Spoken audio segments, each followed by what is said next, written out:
¿Qué tal? Buenas tardes, ¿cómo estamos?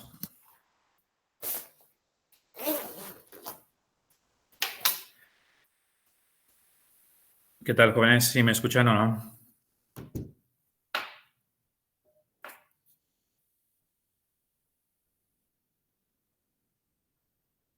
Sí, buenas tardes.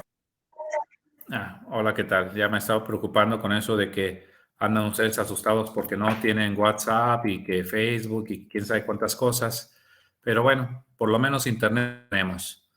Entonces, gracias ahí. Entonces, vamos a continuar con las clases. Voy a comenzar a compartir con ustedes la computadora para continuar. Y recuerden, bueno, si no mal recuerdo, nos quedamos con los números generadores, ¿verdad? De lo que es la cuantificación de obra. Déjenme, voy abriendo lo que es el ejercicio que estábamos viendo de números generadores.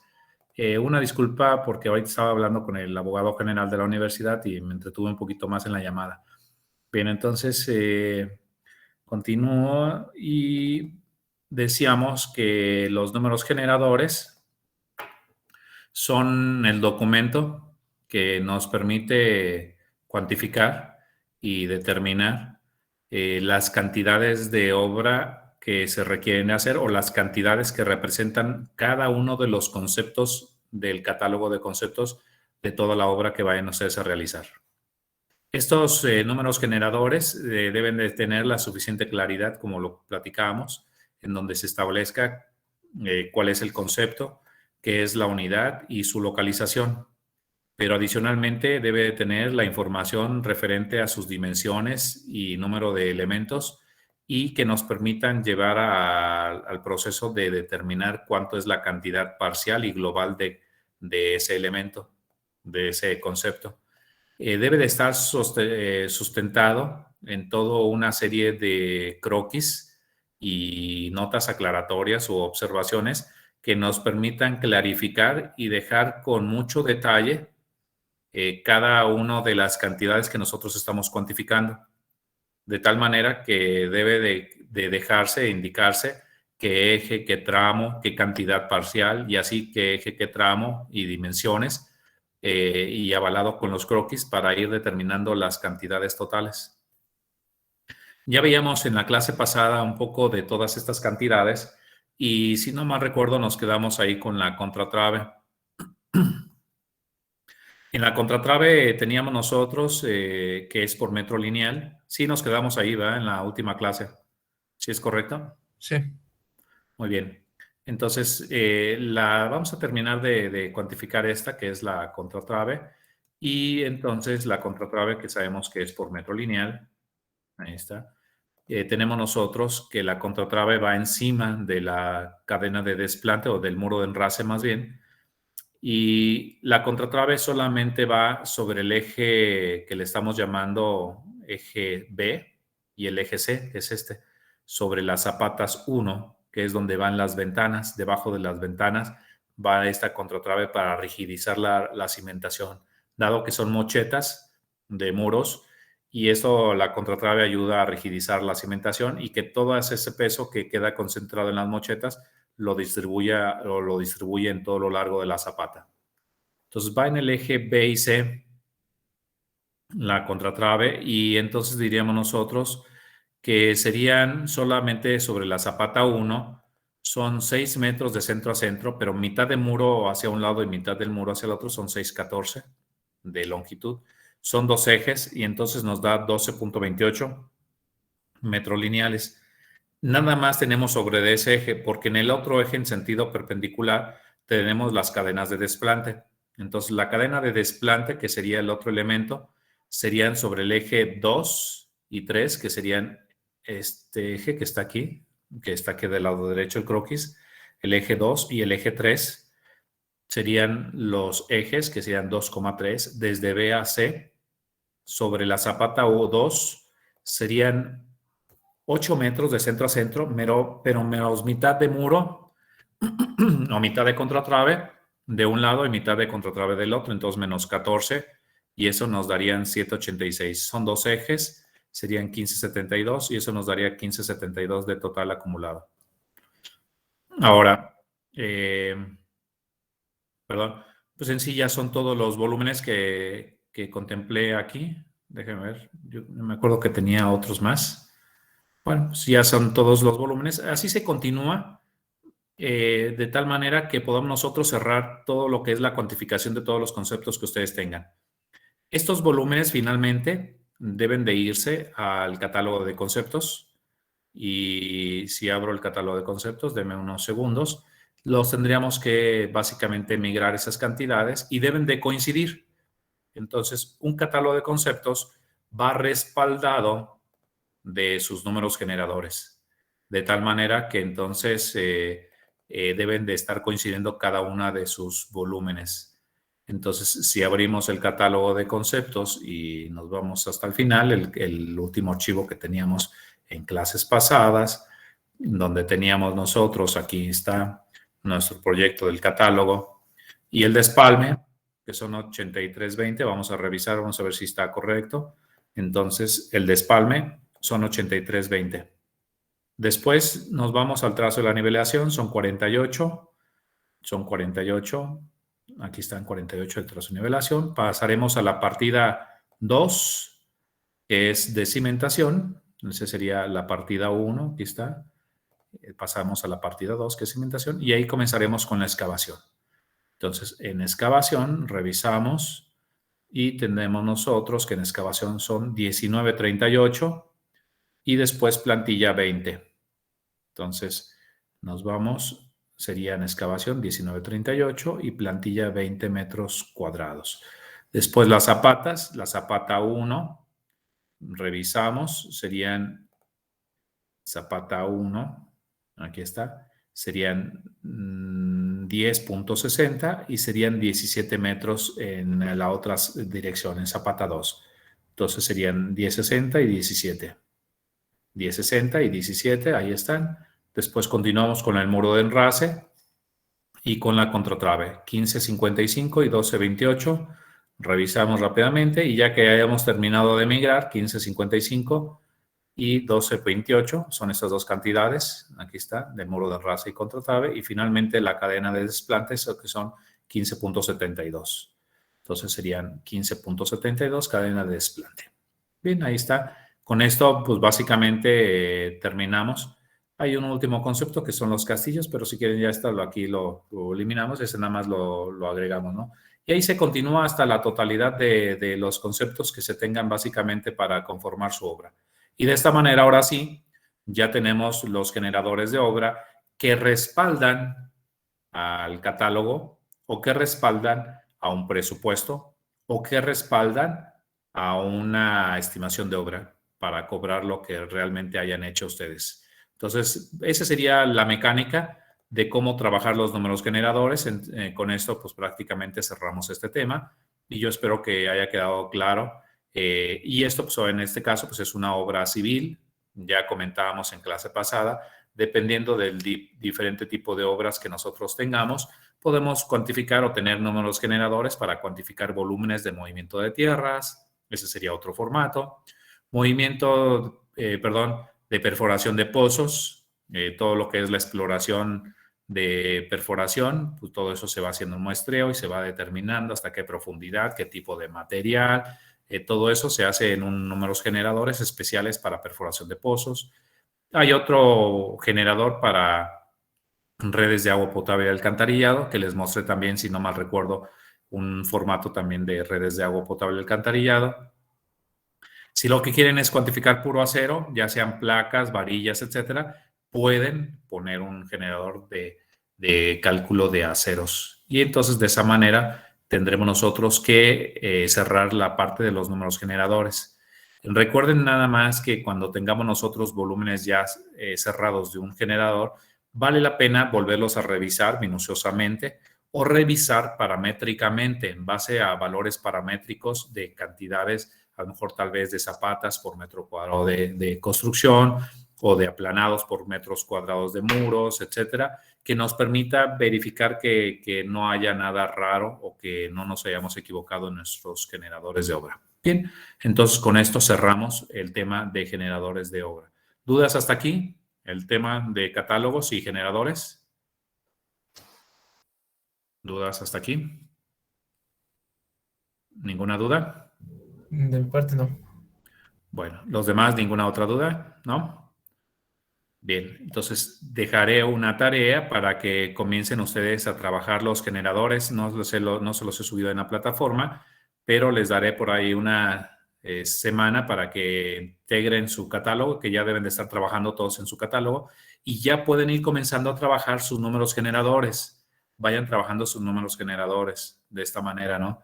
Entonces les daré una semana y media más o 2 semanas, pues desde aquí en adelante, para que vayan integrando sus catálogos y sus volúmenes o cantidades. Bien, entonces pasemos entonces al siguiente tema. Entonces, de acuerdo al siguiente tema, déjenme, me abro el documento del Classroom, el tablón de clase, y recuerden que ya vimos todo lo que era el capítulo 1 de terminología, especificaciones fue el 2, el catálogo fue el 3, el 4 fue la cuantificación de obra. Pasemos al capítulo número 5, que es análisis de precios unitarios. Aquí es donde nos entretendremos un poco más. Esta es la parte más ancha del programa, el análisis de los precios unitarios. Pero para poder abordar los análisis de los precios unitarios, tendríamos que comenzar a ver, a conformar lo que le llamaremos nosotros catálogo de insumos o catálogo de materiales. Bien, voy a abrir un archivo. Déjenme, abro el archivo correcto. Denme unos segundos. Aunque sea en borrador, espero pasarlos en limpio mis apuntes y pasárselos, subírselos ahí al Classroom. Déjenme, les muestro la parte de lo que es la integración del precio unitario, que aquí está, aunque no se ve muy bien la calidad. Déjenme busco ahorita el archivo y se los comparto, pero voy a ver si tratárselos de explicar esta parte. Y si nosotros vemos el presupuesto que está aquí en la parte derecha, perdón, izquierda superior, el presupuesto está integrado por partidas, que es esta primera columna, por la descripción de los conceptos, por lo que es las cantidades de obra, después por la unidad de medida, que hasta aquí básicamente es lo que llamamos nosotros catálogo de conceptos. Pero después viene el precio unitario y el importe, que es la multiplicación de la cantidad por el precio unitario. Pero esta parte del precio unitario, que es la que si nosotros lo desglosamos, que aquí sale una línea, si nosotros desglosamos el precio unitario, estará conformado por los siguientes rubros. Déjenme me amplío un poco más para que lo vean de mejor manera. Será el costo directo y el costo indirecto, que ya habíamos platicado un poco en la clase pasada. Entonces, el precio unitario está desglosado en estas dos partes, en estos rubros. El costo directo, que aproximadamente podemos decir que es el 77% del costo total. Y el costo indirecto anda siendo el 23% del costo total.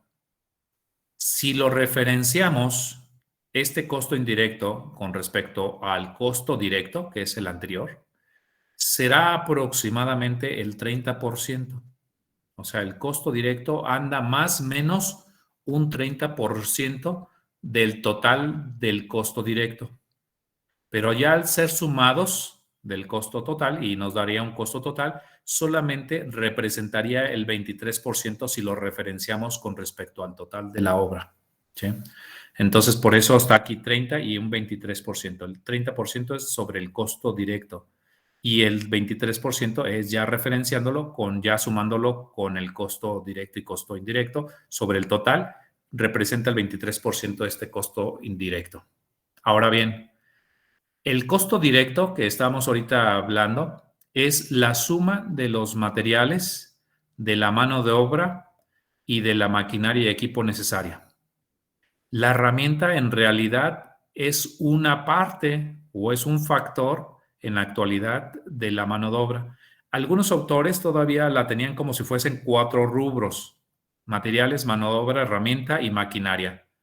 En realidad, ya en la actualidad, de acuerdo a la ley federal, a la ley de obras públicas, ya solamente es materiales, mano de obra y maquinaria y equipo.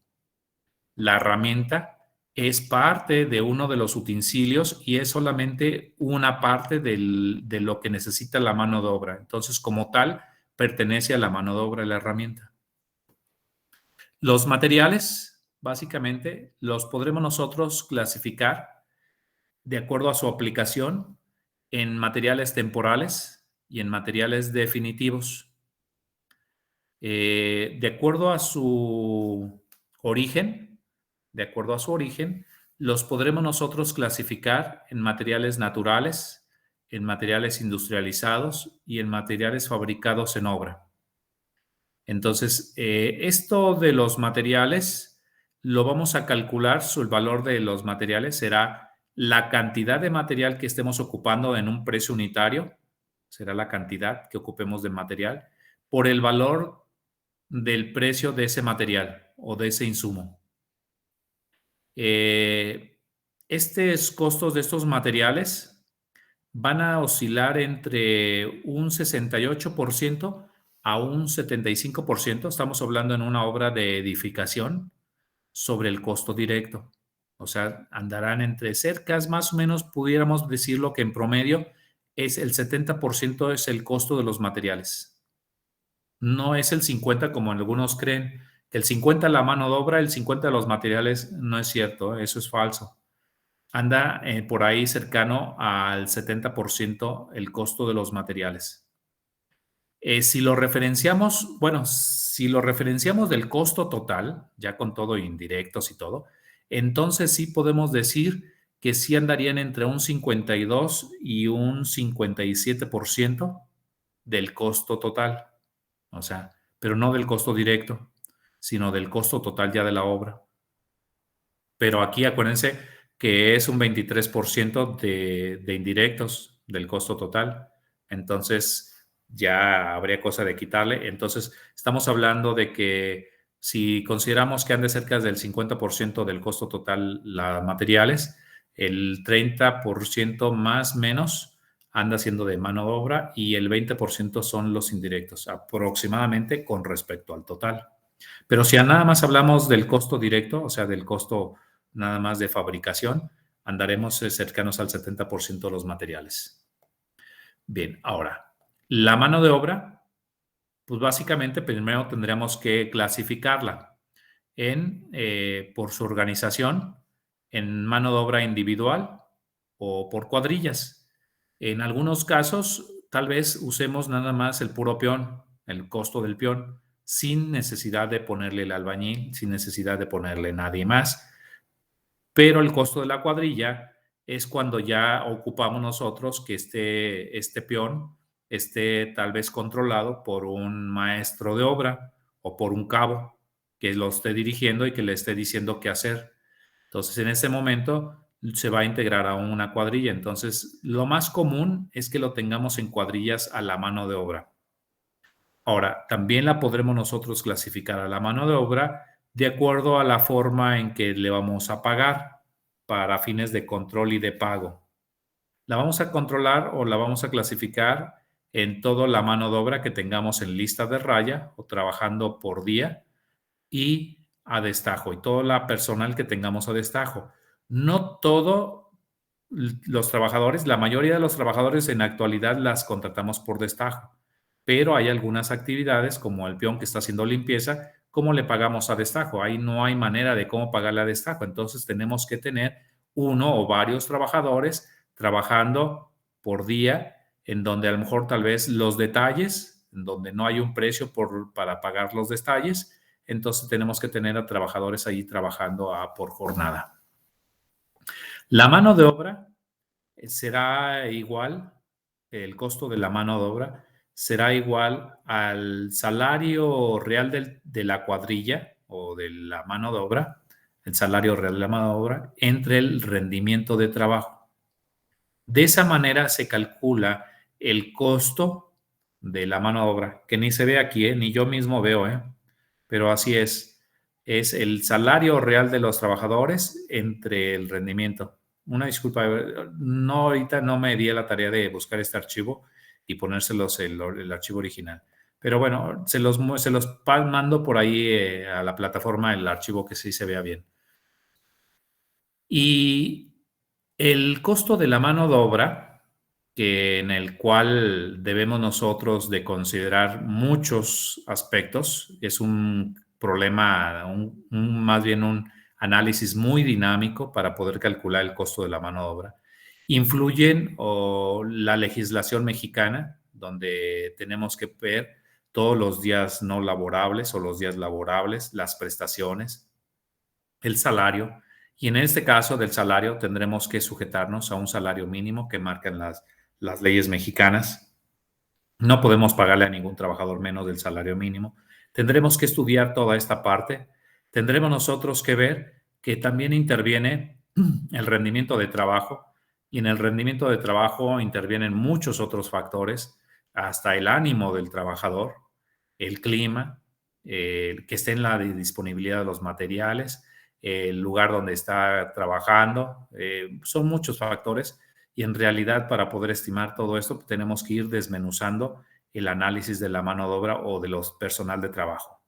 Entonces tendremos que hacer un análisis de manera muy minuciosa de ver todas las prestaciones que marca la ley para poder llegar a un análisis que le llamaremos nosotros factor de salario real. O sea, ¿cuánto es ese factor de sobrecosto que nosotros tenemos que pagar por cada uno de nuestros trabajadores? Y en base a todas las prestaciones y en base a los días reales trabajables o que realmente trabajan los empleados, ¿no? Bien, la mano de obra anda de un 25 a un 32%, en promedio más o menos un 30% del costo directo. Si lo referenciamos con respecto al costo total, va a andar entre el 20 y 25% del costo total de la obra. O sea, una cuarta parte aproximadamente es del costo de la mano de obra, si lo referenciamos con respecto al total, o el 30% sobre el costo directo, aproximadamente. La mano de obra normalmente siempre se considera de un 5 a un 10% destinado para el maestro de obra o el cabo albañil, que es el que los está coordinando. Entonces, siempre en una obra ya mediana a grande, siempre ya normalmente conviene tener a un maestro de obra para que nosotros no tengamos que estar ahí el 100% del día ahí en la obra, ¿no? Entonces el maestro los está coordinando y los está poniendo a trabajar a todos. Entonces, esa sería la mano de obra. La herramienta pues oscila entre un factor del 1 hasta un 5% del valor de la mano de obra. En forma casi, digámoslo así, religiosa, siempre consideramos un 3% de la mano de obra como herramienta menor. Pero yo les decía que es una parte de la mano de obra. En realidad se carga así como tal, como un factor adicional aquí a la mano de obra, y le estaremos cargando ese de un 3% en promedio para comprar la herramienta menor, para poder comprar las cucharas, las palas, los picos, toda esa herramienta que se puede considerar que sea menor, ¿no? Bien, y después lo que es la maquinaria de equipo. La maquinaria de equipo, pues ahí es muy variable, pues va a depender del tipo de obra que vayamos a realizar, qué tipo de maquinaria vayamos a ocupar. Entonces, de ahí en función de eso, pues vamos a ocupar desde retroexcavadoras, camiones, aplanadoras, excavadoras, bombas, grúas, palas mecánicas, revolvedoras, vibradores, malacates, etcétera. Todo eso se considera como maquinaria de equipo. Para poder hacer el análisis del costo de la maquinaria, esta se hace a través de un costo de hora máquina trabajando. Este costo se llama costo horario de la maquinaria. Se divide entre el rendimiento de la maquinaria para desarrollar alguna actividad determinada, y eso nos va a dar el costo de la maquinaria para esa actividad por unidad ya de obra o para el precio unitario. Entonces, de esa manera más o menos se realiza. El porcentaje de la maquinaria pues es muy variable, dependiendo de la obra. Hay obras que son pequeñas, en realidad, que no ocupamos de la maquinaria de equipo y que va desde 0%, hasta obras que son completamente de puras de caminos, en donde solamente ocuparemos pura maquinaria de equipo y en realidad la mano de obra es muy mínima, Entonces, y casi andaremos hablando de que casi el 80% del costo directo es maquinaria o hasta más, ¿no? Entonces es muy variable el costo de la maquinaria, depende del tipo de obra. Bien, entonces la suma de la maquinaria, equipo, la mano de obra y los materiales nos dará el costo directo, que ya dijimos que oscila entre un 77%. El otro 23% del costo total, básicamente, serán los gastos de indirectos. Estos gastos de indirectos normalmente se dividen en dos rubros. Uno, gastos de indirectos de oficina central y gastos de indirectos de obra. Los gastos de indirectos de oficina central o gastos administrativos, bueno, aquí en este caso, este autor lo desglosa, lo dice que gastos administrativos y gastos de funcionalidad o de operación. Y dice que los gastos operativos, administrativos, los desglosa en de campo y de oficina. Los gastos administrativos de campo oscilan entre un 4 a un 9% del costo total. Los de oficina entre un 3 y un 5%. En promedio, más o menos, podemos decir que andan entre un 5% aproximadamente ambos, ¿no? Pudiéramos redondear los 5 y 5, más o menos un total de 10% de gastos de oficina central combinados con los de campo, o sea, 5 y 5. Adicionalmente, debido a la operación, tendremos nosotros otros gastos que estos entran en los llamados factor de sobrecosto. Imprevistos dice que puede andar entre un 5 y un 8%. Como tal, ya en actualidad no lo podemos desglosar. Suárez Salazar lo maneja como una especie de factor de sobrecosto, así de manera explícita. Y aquí este autor también, en esta tabla, está de manera explícita los imprevistos. En realidad, en actualidad, la ley federal la ley de obras públicas federal no lo maneja ya como tal explícitamente. Sí tendríamos que considerar de un 5 a un 8% de imprevistos, pero dentro de los precios unitarios. Si lo que consideramos es que este imprevisto sean materiales, entonces al material que realmente ocupemos le agregamos nosotros un 5 a un 8% de imprevistos o de desperdicios. Podemos llamarle, en los casos de los materiales, podemos llamarle desperdicios.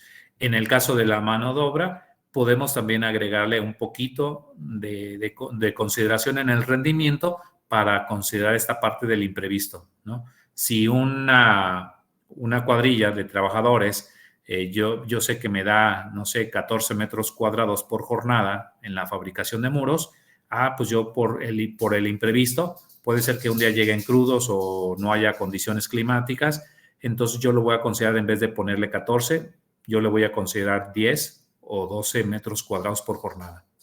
De esa manera pudiera yo ya considerar el imprevisto, de manera indirecta, no de manera directa, ¿no? Entonces ya no se puede poner aquí de manera directa como está aquí desglosado, ¿no? El financiamiento sí, se puede meter así de manera directa, el financiamiento sí. Ese sí va de un 3 a un 5%. En la actualidad anda, más bien yo le pondría de un 1 a un 5% el financiamiento. Las fianzas, va en los indirectos de oficina central. No va aquí ya en la actualidad desglosado, pero representa aproximadamente 0.5% del costo total de la obra, las fianzas. Recuerden que ustedes que cuando van a ejecutar una obra pública, van a ocupar 3 fianzas. Una, cuando firman el contrato, al momento de firmar el contrato, necesitan ustedes presentar inmediatamente una fianza que se llama fianza de cumplimiento, que va por el 10% del monto de la obra, para garantizar que sí van a cumplir. Para que les den el anticipo, tienen que presentar una segunda fianza que es por el 100% de lo que les den de anticipo. Por si se pelan con el dinero del anticipo, pues ya está la afianzadora que respaldará ese 100% de ese anticipo que se le está dando. Y la última fianza es la fianza de vicios ocultos, que se entrega al finalizar la obra para que les puedan recibir la obra. Hay que entregar una fianza más por el 10% del monto total de la obra ejecutada, para garantizar que si aparece algún vicio oculto, o sea, algún defecto, alguna mala ejecución, algo que haya quedado mal en su obra, y si ustedes después ya no están, ya no existe la empresa o ya no quieren regresar a corregir eso que hicieron mal, pues entonces hay un 10%, una fianza por el 10% del monto de la obra para que la dependencia la haga efectiva y arregle la obra que quedó mal. Son 3 fianzas. Esas 3 fianzas cuestan porque hay que pagarle a una afianzadora, alguien que los va a respaldar a ustedes. Y esto cuestan y entonces se considera que andan en más o menos en el 0.5% del costo total de la obra. Los impuestos, que son algunos otros impuestos no reflejables, eso sí pueden quedar de manera directa, y la utilidad también aquí queda de manera directa, que oscila entre un 10 o desde un 8 hasta un 15% del costo de la obra con todo y financiamiento básicamente indirectos. Entonces, más o menos anda así, más o menos así. Entonces, a grosso modo, eso es todo lo que vamos a hacer. Vamos a irlo desmenuzando. Si lo comenzamos a desmenuzar, tendríamos que comenzar con los materiales. Entonces, me paso lo que es los materiales y entonces tendremos nosotros este catálogo de conceptos ya lo vimos. Me voy a pasar aquí. La cuantificación de obra ya la vimos. También el análisis de el costo de base de los materiales. A ver, déjeme ajusto. Bien, aquí está. Entonces, vamos a comenzar entonces, estamos en el tema ya de análisis de precios unitarios o análisis de costos, y entonces comenzaremos primeramente con el costo base de los materiales. Entonces, los materiales solamente sabemos que es una parte de los insumos que necesitamos o obligadas para la elaboración de nuestras obras. Estas ya sabemos, ya ahorita la vimos, las podemos clasificar en naturales, prefabricados y semiprefabricados.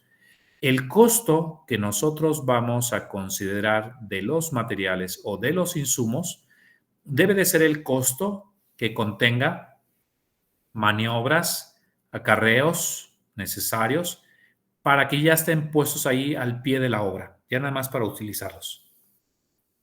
Entonces, el costo no es el costo que les pueden dar aquí en la bodega o aquí en la ciudad de Morelia, sino ya el costo ya puesto ahí al pie de la obra, o sea, ya nada más para usar el material. Ese va a ser el costo que ustedes deben de considerar en su catálogo de materiales o de insumos.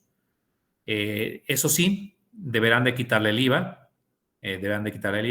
Le quitan el IVA porque deberá ser sin IVA esos precios, porque al final del presupuesto llegarán al total del presupuesto y le dirán más el 16% de IVA, y entonces cargarán el IVA sobre el total del presupuesto.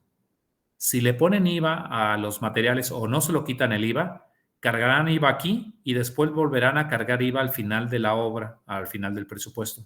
Entonces ya están cobrando 2 veces el IVA. Y el hecho de que cobren 2 veces el IVA, si están en un concurso, va a hacer que ya automáticamente quede su propuesta muy alta y automáticamente ustedes estarían descalificando, porque van a quedar ya, no van a andar en un costo en el cual compitan ya con los demás. Entonces tengan cuidado, sus costos base de los materiales tiene que ser sin IVA y puestos al pie de la obra básicamente. Los insumos, nosotros cuando hagamos nuestro catálogo de insumos o de materiales, tenemos nosotros que agruparlo o separarlo en familias o en grupos. Estos grupos pueden ser todo lo referente a los materiales que pertenezcan a la familia de aceros o a la familia de aglutinantes, cemento, cal, mortero, etcétera, ¿no? Cemento blanco, o a la familia de agregados, o a la familia de acabados, o a los pisos, o a las pinturas, o impermeabilizantes, o al material eléctrico, o al material hidráulico, todo lo que es madera, también puede ser que lo separemos, de tal manera que si yo quiero imprimir para cotizar todos mis materiales o mis insumos de madera, porque ese es un proveedor, pues yo imprima solamente lo referente a madera y le doy mi catálogo de maderas a mi proveedor para que me cotice toda la madera. Pero no le doy la lista global de toda la obra, pues no tiene caso. O que estén todas revueltas, se va a hacer bolas el proveedor de madera. Entonces, de esta manera, ustedes si nada más quieren separar las pinturas e imprimir el catálogo de pinturas y sus cantidades y las quieren cotizar, pues rápidamente las pueden separar. Entonces, esto es darle orden a sus procesos de ingeniería de costos a través de la agrupación de familias. Entonces, la otra es que estos catálogos de los materiales tiene que hacerse un estudio de mercado. Este estudio de mercado es un estudio de manera minuciosa donde podamos comparar entre un proveedor y otro el mismo material y podamos comparar los precios. ¿Qué proveedor me da los mejores precios, tiempos de entrega y tiempos de financiamiento si fuese necesario? Porque acuérdense que cuando hacen ustedes una obra, no siempre, a veces estamos preparados al 100% para poder pagar o no tenemos el recurso a la mano así o en una obra para estar pagando todo. El consejo es que ustedes vayan pagando, haciendo contratos de insumos y vayan pagando por anticipado todos los materiales que vayan a ocupar de su obra. Y ya solamente estén haciendo pedidos diarios de lo que vayan ustedes a estar ocupando de acuerdo a su calendario de ejecución, de programación de insumos. Van pidiendo que se les vaya suministrando tantas toneladas de cemento, tanto de mortero, tantas varillas, etcétera, etcétera. Y vayan teniendo un programa de suministros en donde, pero ya están prepagados todos los materiales y esa sería la mejor manera para garantizar el mejor precio.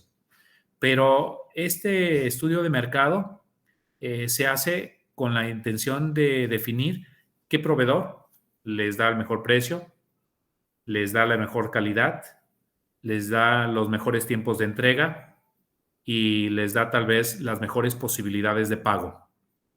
Bien, 4 aspectos son importantes que ustedes deben de ponderar al momento de hacer su estudio de mercados y ahí definirán ustedes a qué proveedor se lo dejan o qué proveedor van a tener ustedes finalmente para que de ahí entonces ese precio que les está dando por cada unidad de concepto ya puesto en la obra, esos son los que van ustedes a meter a su presupuesto.